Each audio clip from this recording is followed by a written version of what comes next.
জাতীয় সড়কে এক ট্রাক বিধ্বংসী আগুনে পুড়ে ছাই হয়ে গেল একটি ট্রাক। ঘটনাটি ঘটেছে উত্তর দিনাজপুর জেলার চোপড়া দলুয়া মোড় ২৭ নম্বর জাতীয় সড়কে।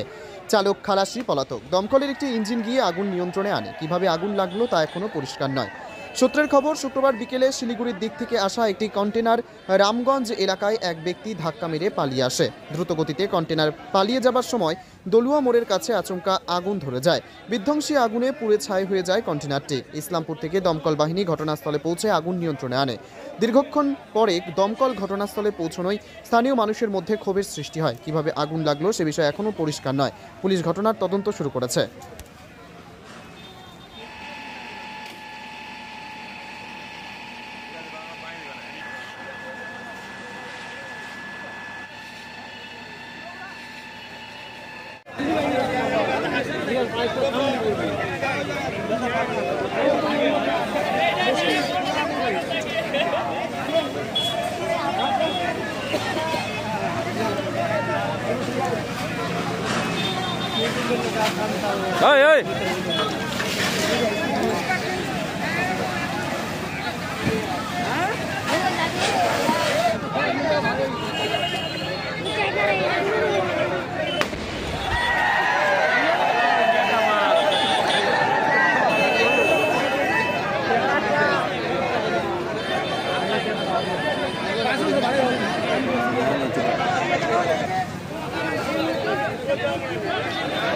বলছি দাদা কি ঘটনা ঘটেছে এখানে?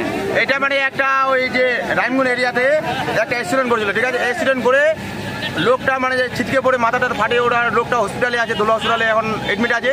ওই বাইকটা ভিতরে ছিল, 3 কিলোমিটার পুরো স্পিডে গাড়িটা আছে, পুরো গাড়িটা হিট হয়ে আগুন ধরে গেছে। লাস্টে আগুন ধরে ড্রাইভার খালাচ্ছে, গাড়ি ছড়ে পালা নিয়ে। এটা হলো ঘটনা। ফায়ার ব্রিগেড আসছে? ফায়ার ব্রিগেড আসলো মোটামুটি আধা ঘন্টা। ইসলামপুর থেকে 20 কিলোমিটার এখান থেকে, মোটামুটি আধা ঘন্টা উপরে হয়ে গেল। তব তো গাড়িটা মোটামুটি সব জ্বলে গেল, সব জ্বলেটাই হয়ে গেছে। কোথায় জায়গাটা কোথায়? এটা হলো দলুয়া মোড়।